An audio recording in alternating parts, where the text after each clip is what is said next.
Listo. Bueno, chicos, este es nuestro primer seminario institucional. Les cuento que este semestre vamos a tener varias presentaciones de colaboradores y también vamos a tener las presentaciones del curso de maestría de Ecología de Selvas Estacionales. Entonces están todos invitados. Ya les mandaremos el cartel. Pero por ahora vamos a hablar de murciélagos y para presentar a nuestra ponente, la doctora Sandra Ospina. Adelante. Muchas gracias, buenas tardes. Hablamos. Buenas.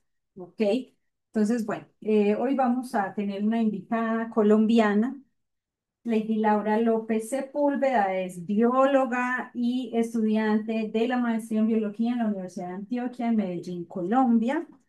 Ha trabajado fundamentalmente en ecología y conservación de murciélagos a lo largo de su trayectoria. Ha participado en distintos grupos de investigación sobre ecología y conservación de mamíferos. Se dedica actualmente a una investigación muy interesante centrada en las especies del género Phacopteryx, que es un género de murciélagos insectívoros, y Lady pues nos va a contar cómo analiza la variabilidad en los pulsos de ecolocalización de los murciélagos utilizando morfometría geométrica.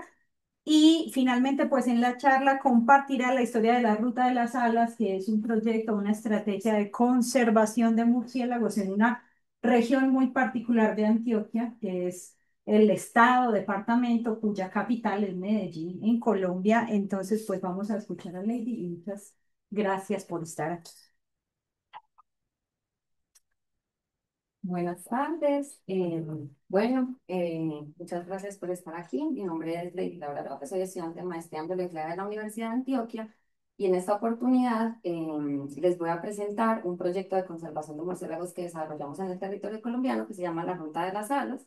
eh, y yo le he titulado esta charla hacia la conservación de los murciélagos y sus territorios. Entonces, bueno, los murciélagos son el segundo grupo de mamíferos más diverso de todo el planeta. Tenemos hasta la fecha, a la fecha tenemos 1.498 especies registradas. Eso nos dicen las bases de datos mundiales. Colombia, por su parte, es un país altamente privilegiado porque somos el segundo país con mayor biodiversidad del planeta. Tenemos hasta la fecha 222 especies. Somos que están agrupadas en 72 géneros y 9 familias, de las cuales 8 son endémicas de nuestro territorio. Sí, aquí podemos ver pues una filogenia de, esto tiene puntada, profe? Sí, aquí podemos ver una filogenia de la clase mamíferos y aquí podemos ver en dónde están ubicados pues los murciélagos. Eh, pero el estado de conservación de este grupo de animales es bastante incierto. Según la IUCN, que es la lista roja de las especies amenazadas, el 15% de los murciélagos están clasificados como amenazados. Eso es lo que sabemos hasta ahora. El 18% son considerados datos deficientes, es decir, que no tenemos ninguna información para poderlos categorizar clasificarlos en otra categoría de amenaza. Sabemos que el 57% de los murciélagos tienen tendencias poblacionales desconocidas, es decir, que no sabemos absolutamente nada de lo que está pasando con estas poblaciones. Y pues finalmente, en este paper, nos hablan de que desde el 2005 hasta el 2020 se han descrito por lo menos 270 especies nuevas de murciélagos. Y el ritmo en el que se describen estas especies no es el mismo ritmo en el que se hace la evaluación de la IUCN. Adicionalmente, porque las especies generalmente nuevas, que son descritas como nuevas, no tienen información ecológica asociada que permita que se pueda hacer una evaluación o una clasificación de alguna categoría de amenaza. Entonces, este montón de porcentajes lo que nos quiere decir básicamente es que 980 especies aproximadamente de murciélagos necesitan urgente investigación y conservación. Eh, pero bueno, aquí podemos ver que la mayoría de las especies amenazadas y la mayor densidad de las especies con datos deficientes están ubicados en el Neotrópico, en donde está nuestro territorio colombiano. Pero no todo está perdido. Flink y colaboradores nos recuerdan que los murciélagos tienen una característica de agrupamiento. Ellos se agrupan en sus refugios, en cuevas y cavernas, y esto hace que nosotros podamos desarrollar estrategias de conservación puntuales, enfocadas y que tengan una mayor efectividad. Eh, Es así como se hacen muchas estrategias de conservación a nivel de Latinoamérica. Yo les voy a hablar de lo que nosotros estamos haciendo en Colombia. En Colombia y a nivel de Latinoamérica se definen áreas y sitios de conservación de murciélagos que son certificados por sus características geográficas, por su diversidad, porque son ecosistemas también amenazados. Se definen estos tipos de áreas y sitios de conservación. Básicamente la diferencia es el tamaño. En Colombia tenemos actualmente 11, 7 ICOMS, áreas de importancia para la conservación de murciélagos, y 4 SICOMS, que son sitios de importancia para la conservación. Esto abarca 7 departamentos de nuestro país, que son estados, bueno, estados, y tenemos una aproximación de que cobijan más o menos 210 especies. Si quieren saber un poquito más de estas estrategias de conservación, pueden visitar la página de la red con Latinoamérica, en donde pues van a poder explorar no solo las estrategias de conservación que determinan que estamos implementando en Colombia, sino en general en América Latina. Y nosotros nos vamos a centrar en este ICOM, en esta área de importancia para la conservación de murciélagos, que es el corredor cárstico del Oriente Antioqueño. Bueno, vamos a hablar de nuestra especie emblemática, Sarcopteris antioquensis. Sarcopteris antioquensis es una especie de murciélago de la familia Emballonuridae que fue descrita en el 2001 a partir de 2 ejemplares colectados en 1996 por el profesor Javier Muñoz. Estas colectas se hicieron en 2 localidades del estado de Antioquia, que se llaman San Luis y Sonsón, y actualmente esas 2 localidades hacen parte del corredor cárstico del Oriente Antioqueño.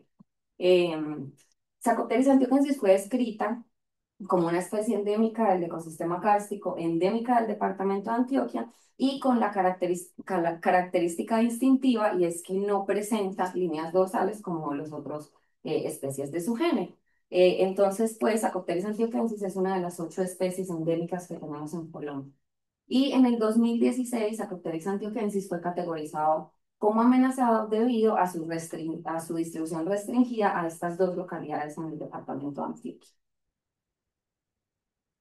Bueno, aquí voy a hacer un paréntesis para hablarles de algo que es muy importante en este viaje que hacemos en la Ruta de las Alas, y es uno de los servicios que prestamos nosotros, por lo menos en Colombia, como biólogos, y es la consultoría ambiental. En el 93, en 1993 en Colombia se crea el SINA, y con él se establece la obligación de evaluar los impactos. ¿Qué es un impacto?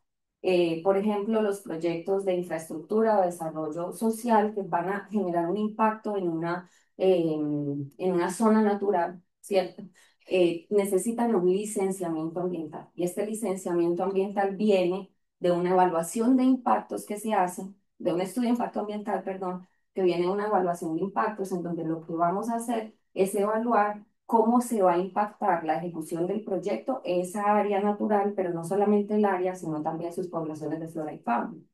Em, Todos los licenciamientos ambientales, casi que todos los licenciamientos ambientales requieren un plan de compensación.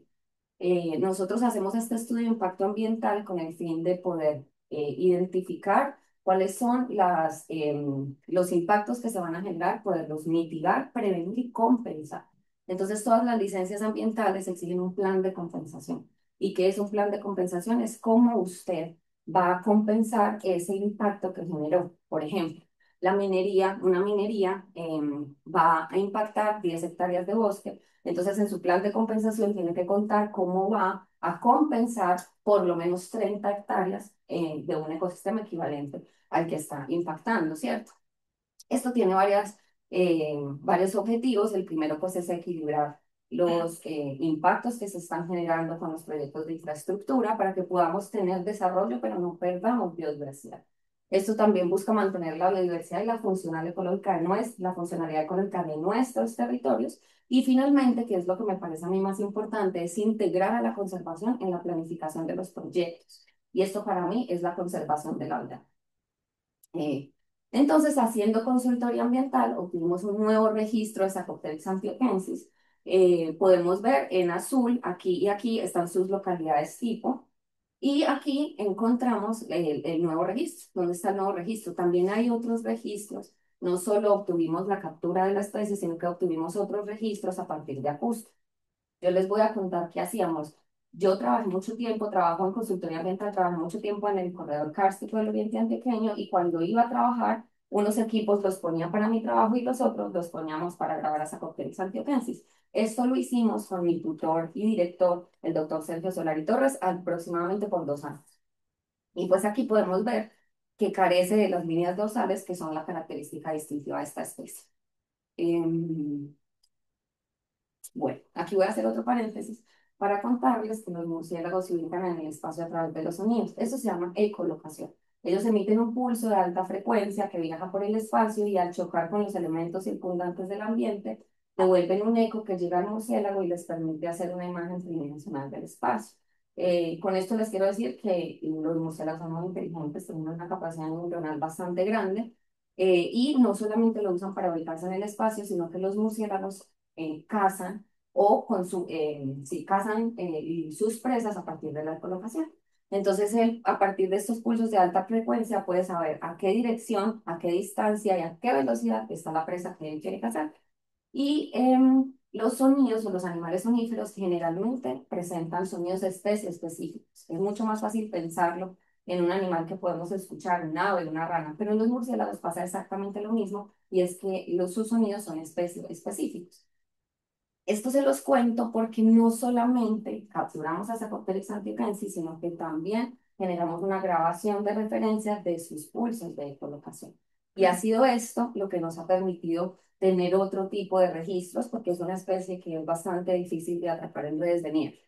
Entonces, en el 2022 nosotros logramos hacer la descripción de los pulsos de colocación de Saccopteris antioquensis y en el Congreso de la Red Latinoamericana de Conservación de Murciélagos, en COLAM, hicimos la presentación del redescubrimiento de Saccopteris antioquensis. Con esto logramos que se empezaran a implementar alianzas para la conservación de esta especie, pero además se logró que el año pasado el Ministerio del Medio Ambiente considerara a Saccopteris antioquensis una especie amenazada del territorio de Colombia. Así se ven los pulsos de colocación de Saccopteris antioquensis. Ahí hay un video para que lo veamos y lo escuchemos. Pero no se ve el video. Ya, no sé. Ay, no, yo quiero que le vean. ¿Y cómo le hago? ¿Comparto el video o qué? ¿Será que es que yo creo que solamente están compartiendo una pantalla? Pues hay que dejar de... A ver, ¿Puedo es- dejar de compartir y volver a compartir la Sí. pantalla completa? Es para que compartamos todo, profe. Compartir ahí. Y entonces, no, no, aquí, compartir. Ahí. Y le dé a pantalla. Ay, pero es que de tiene dos pantalla uno, pantalla pantallas. dos. Ujú. O Entonces, lo paso para esa pantalla, ¿no? Pásalo por esa pantalla y no lo regreso. ay, sí, es que Ok, em, ahí va.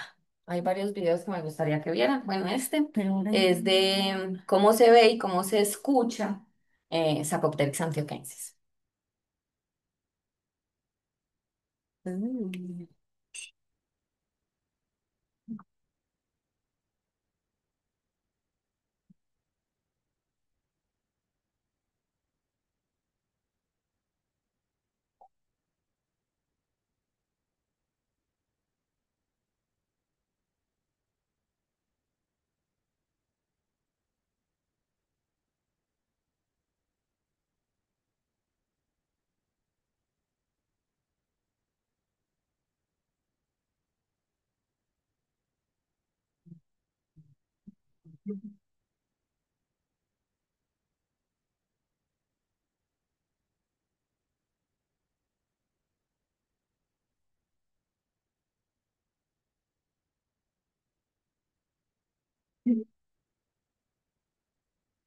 Todas las grabaciones que hemos hecho, pues las grabaciones de referencia que se ha hecho de la especie se han hecho en este equipo Ecometer.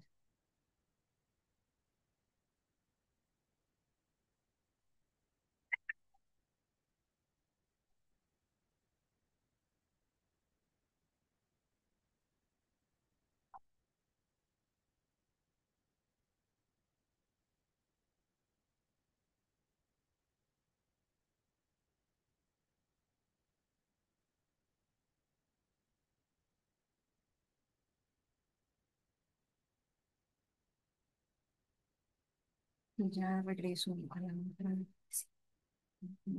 Así hay una X, ¿no? Y cierro esto. Sí. Ok. Bueno, entonces, a partir pues de la grabación que les acabo de mostrar, pues empezaron a formar alianzas estratégicas para la conservación de esta especie y es como llegamos a la... Ay,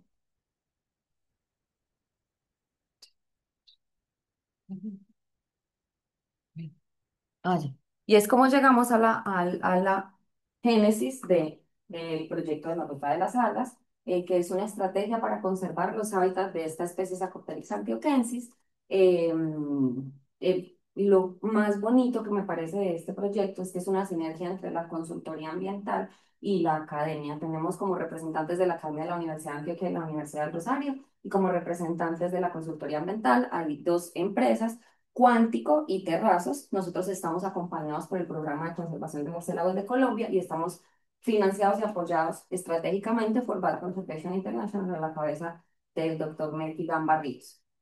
Entonces, les voy a contar un poquito del ICON. Entonces, el ICON fue delimitado en el 2019 a partir de un sistema de 66 cuevas y cavernas.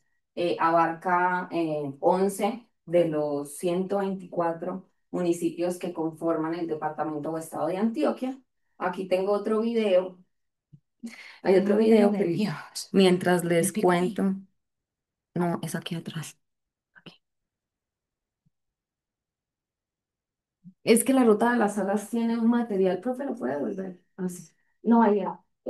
Tiene un material audiovisual muy bonito que me gustaría, pues, que me gusta compartirlos. Entonces, así se ve el ecosistema kárstico, todo lo que van a ver. El ecosistema kárstico, el corredor kárstico del Oriente Antioqueño tiene una extensión aproximada de 133.000 hectáreas, lo que equivale más o menos a 1.300 kilómetros cuadrados, o sea, aproximadamente como el de es así como la Ciudad de México. La zona de vida del corredor práctico del Oriente Antioqueño es el bosque seco tropical y presenta también el ecosistema kárstico. El ecosistema kárstico es un ecosistema que tiene afloramiento de mármol y de piedra caliza en forma de cuevas, cavernas y abrigos rocosos. Y esto pues representa refugios importantes para los geólogos y también la temperatura y la humedad que presenta el bosque también dentro del pues son beneficiosos para la presencia de los geólogos.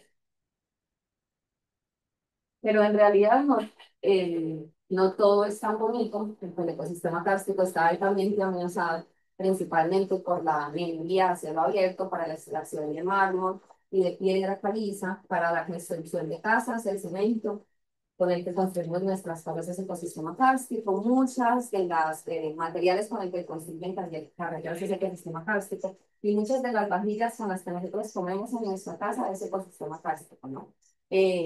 Hay alrededor de 99 títulos mineros que han sido otorgados en todo el territorio. Es prácticamente todo el territorio está otorgado como minero.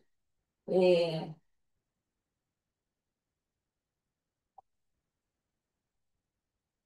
pues así se ve el ecosistema kárstico. Esto es una cueva que está al norte del Alto.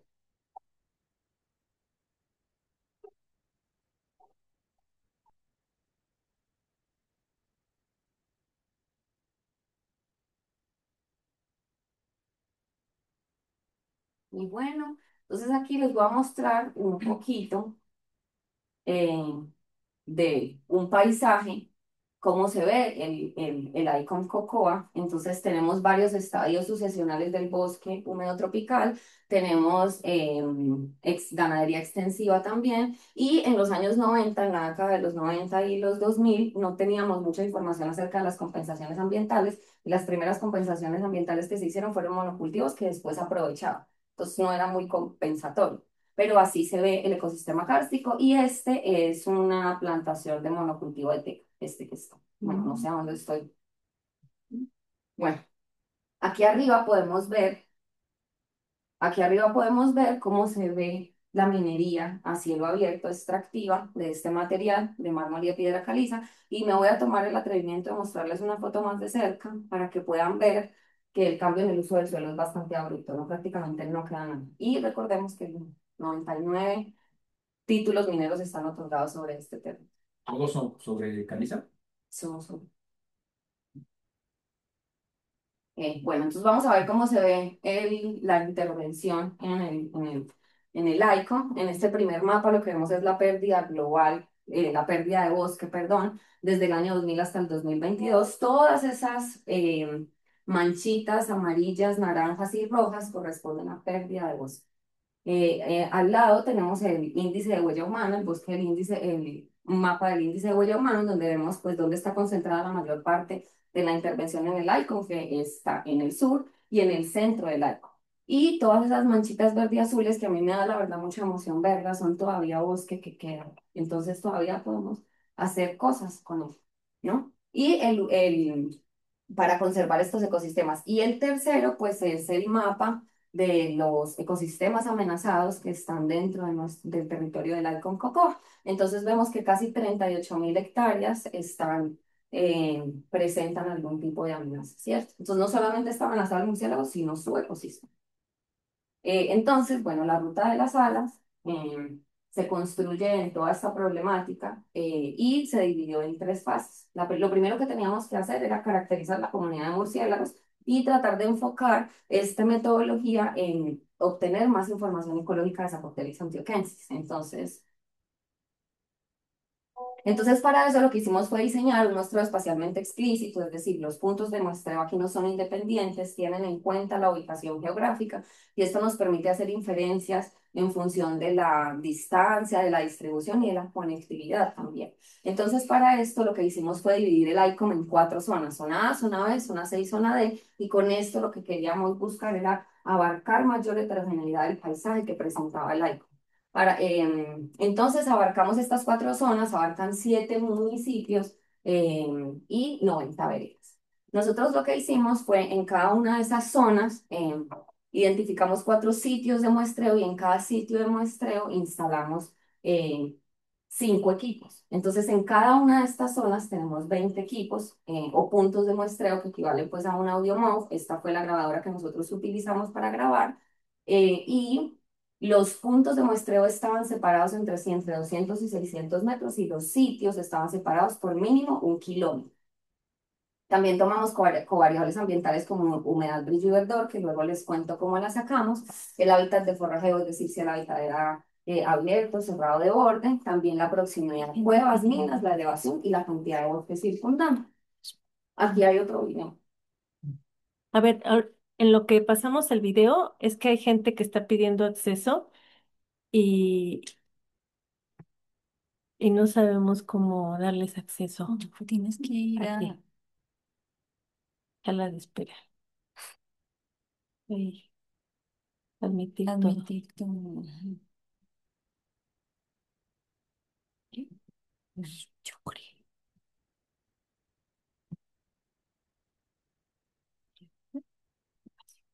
Ahora sí, ya pone el video. Tú que sabes cómo poner. Ay, Jesús, sí. ¿Pero qué tengo que volver a proyectar? Sí. No, profe, hay que volver a compartir. No sé qué hice. Ay, yo tampoco. A ver, aquí está el primo.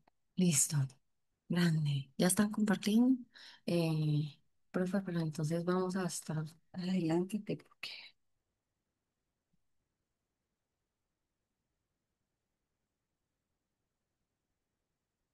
en la clase vamos. No, vamos a ver el video de.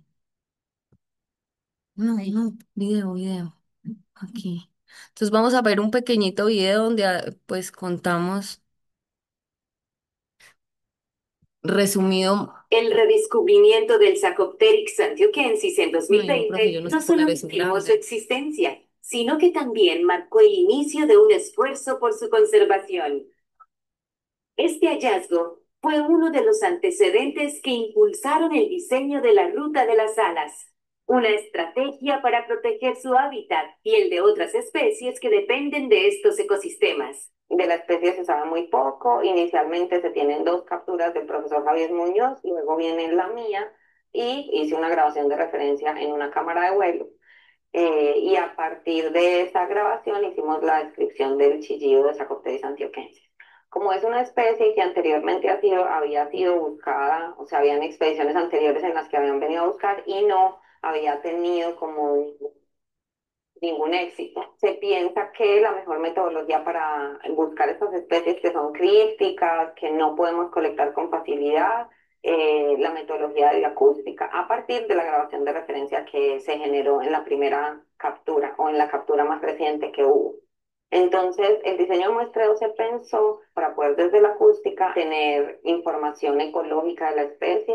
La acústica nos permite no solamente detectarlo, sino también saber en qué ecosistemas prefiere estar, en dónde come, cuáles son sus patrones de actividad y sobre todo saber en dónde está. Sin embargo, también estamos implementando las redes de niebla con el fin de poder capturar, tener un voucher, además del que yo generé, podría darle más peso a la especie. Gracias a este proceso, hemos podido estudiar la especie implementando nuevas metodologías, lo que nos ha permitido obtener nueva información clave sobre su ecología y comportamiento. Ese es acopterizante.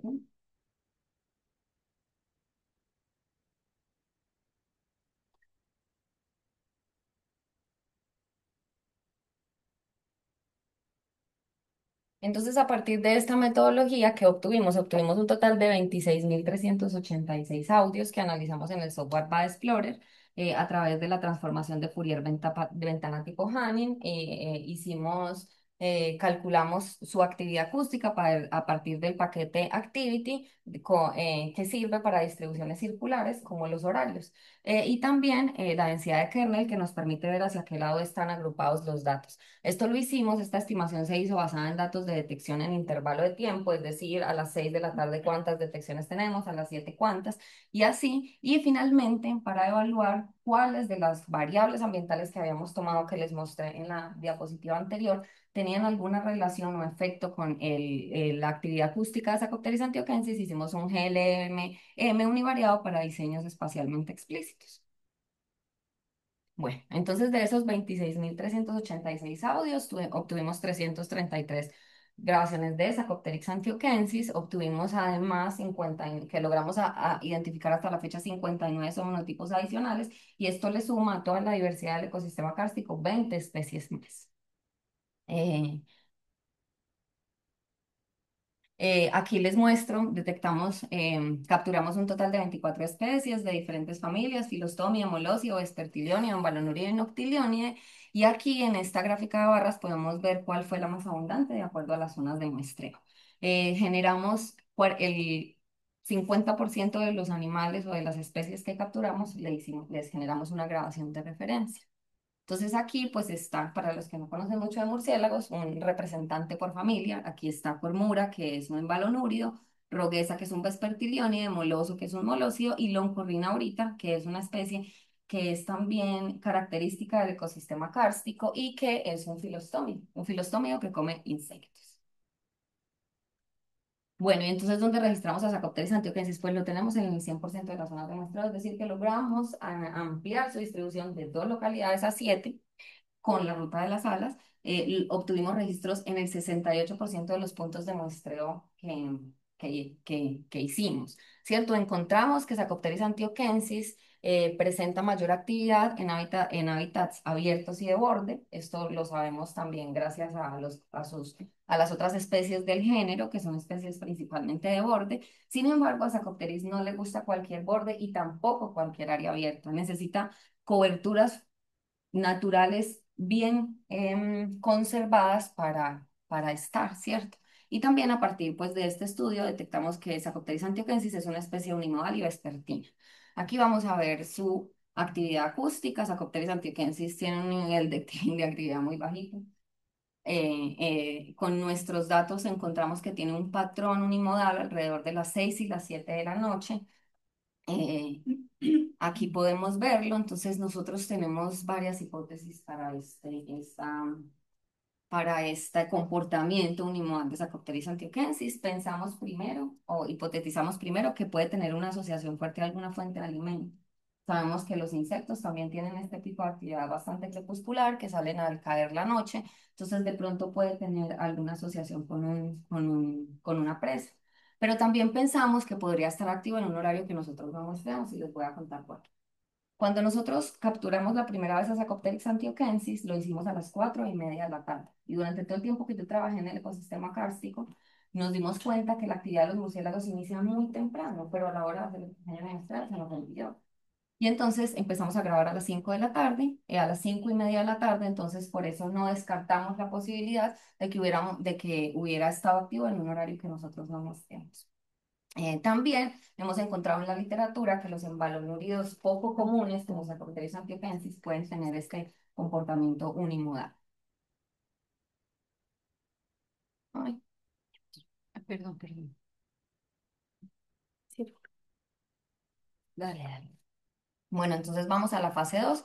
Ya sabíamos dónde estaba esa caracterización, ¿cierto? Y ahora entonces vamos a hacer una priorización de áreas que sean las más idóneas para la conservación de esta especie, ¿cierto? Entonces, pues lo primero que hicimos fue hacer una representación espectral continua de las coberturas del suelo, es decir, no le dimos una categoría, no dijimos esto es bosque, esto es pasto, sino que hicimos una representación continua de las coberturas a partir de los índices espectrales polares que se alimentan de el Landsat 8 y Sentinel-2 y se descomponen en tres variables que se llaman humedad, brillo y verdor.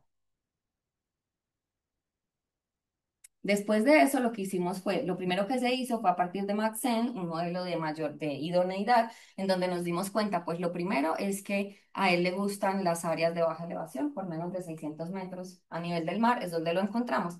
Pero ahora también nos dimos cuenta de que la especie es más común de lo que nosotros pensamos. O sea, prácticamente lo que está en rojo es el hábitat idóneo, o sea, prácticamente todo el corredor kárstico es un hábitat idóneo para la especie, ¿cierto? Pero además de eso, también hicimos un análisis de conectividad del paisaje en donde encontramos 84 áreas claves para la conservación de la especie que estaban conectadas a partir de 154 rutas potenciales, ¿cierto? Entonces, ¿qué nos dimos cuenta? Que el hábitat, que el corredor kárstico del Oriente Antioqueño presenta una buena conectividad en la zona sur y en la zona centro, pero hacia la zona norte se pierde esa conectividad. Y finalmente, a partir de estos análisis, lo que nosotros hicimos fue delimitar dos áreas prioritarias para la conservación, que es en la zona norte y en la zona sur del ICO. Y finalmente, seleccionamos la zona norte para hacer el área que priorizaríamos para la conservación de Sarcopteryx antioquensis. Entonces, bueno, a partir de eso ya sabíamos dónde estaba, ya teníamos una clasificación como del territorio. Las personas que trabajamos con los murciélagos sabemos que toda conservación tiene que tener sensibilización porque los murciélagos son especies poco carismáticas que además tienen muchos mitos alrededor y que tienen interacciones negativas con los seres humanos, ¿cierto? Particularmente en el corredor kárstico del Oriente Antioqueño hay bastante interacción negativa porque ellos ocupan casas y también pues Desmodus rotundus suele morder los animales de granja y entonces, bueno, por eso no los quieren mucho. Entonces, lo primero que nosotros hicimos fue un talleres de sensibilización, porque hicimos muchos, para contarle a la gente por qué era importante conservar a los murciélagos, ¿cierto? Porque no podíamos llegar a decirles, ay, sí, hay un proyecto de conservación para especies que ellos no quieren, porque lo primero que nos decían era, ay, conservar esos animales como son de dañinos. Entonces había que hacer talleres de sensibilización y contarles a ellos por qué los murciélagos son aliados estratégicos nuestros, porque los murciélagos al dispersar semillas nos ayudan a sembrar los bosques con los que nosotros obtenemos oxígeno para respirar. Los murciélagos insectívoros se comen todos los insectos que son plaga de los cultivos, insectos que además nos afectan a nosotros, nos enferman a nosotros. Entonces, pues hicimos muchos talleres de sensibilización con la comunidad, con niños, contándoles pues acerca de los murciélagos y también hicimos muchos talleres de articulación. Aquí hay un video.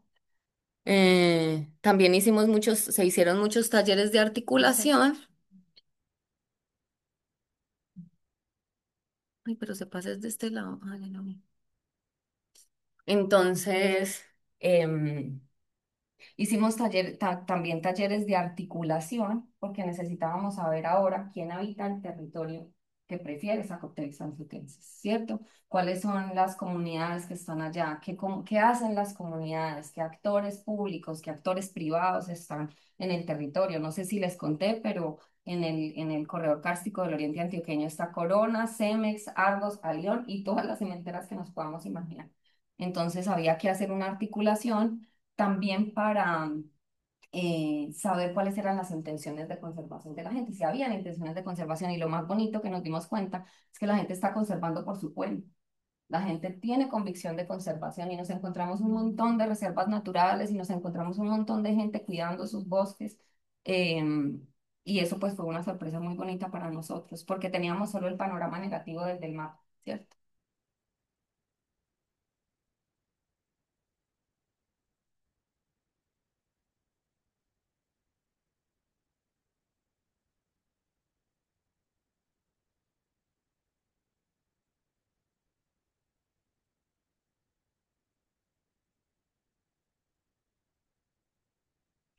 Bueno, como se pueden dar cuenta en los videos, la Ruta de las Alas participó muchísima gente, somos muchísimas personas haciendo este trabajo. Bueno, y como les contaba, entonces después de hacer todos los talleres de sensibilización y articulación, entonces vinimos al mapeo de actores, ¿cierto? Identificamos los actores, ¿cierto? Los actores, la comunidad, los actores privados y los actores públicos. ¿Qué empresas están allí? ¿Qué empresas están impactando? Y además, ¿cuáles... em, ¿cómo se llama? ¿Cuáles corporaciones ambientales están tomando decisiones ambientales sobre el territorio, ¿cierto? Después de que los identificamos y los pusimos en el mapa dónde está quién, entonces hicimos una segmentación en donde los clasificamos en tres tipos. El oferante, que son la comunidad que tenía tierras disponibles o que además tenía esta convicción de conservación. Ay, se me olvidaron. Bueno, las personas que también, las empresas que están endeudadas ambientalmente, ¿se acuerdan que al principio les hablé de la consultoría ambiental? Entonces hay muchas empresas que no han hecho sus compensaciones, entonces tienen deudas ambientales. Esas empresas también se clasificaron dentro de nuestra segmentación y finalmente, pues, los sinérgicos, que eran esas corporaciones que nos ayudaban a articularnos con la comunidad. El ANLA, que es la Autoridad Ambiental de las Licencias Ambientales en Colombia, las CAR, que son las corporaciones autónomas regionales, las JAL, y pues como todas estos actores públicos. Después hicimos un análisis en el que primero identificamos cuál es la actividad económica de esos actores.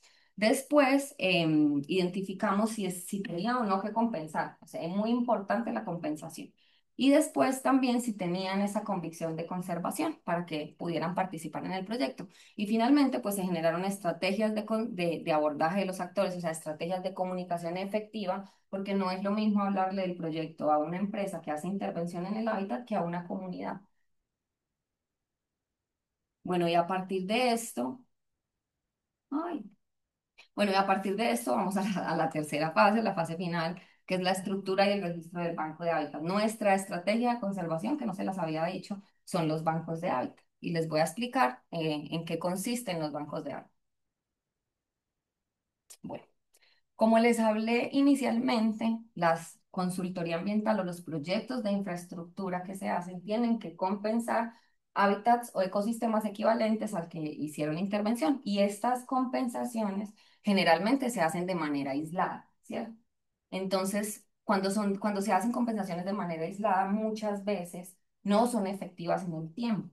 Los bancos de hábitat son una estrategia de compensaciones grupales, ¿cierto? Se establece un área importante para conservar, ya sea porque está estratégicamente ubicada, por las características ecológicas que tenga, porque puede ser un ecosistema amenazado también, y sobre esto se hacen compensaciones grupales. Entonces, las empresas, según el endeudamiento que tengan con las compensaciones, pueden hacer uso, pueden comprar cupos o créditos de biodiversidad, que cada cupo corresponde a una hectárea de bosque conservado.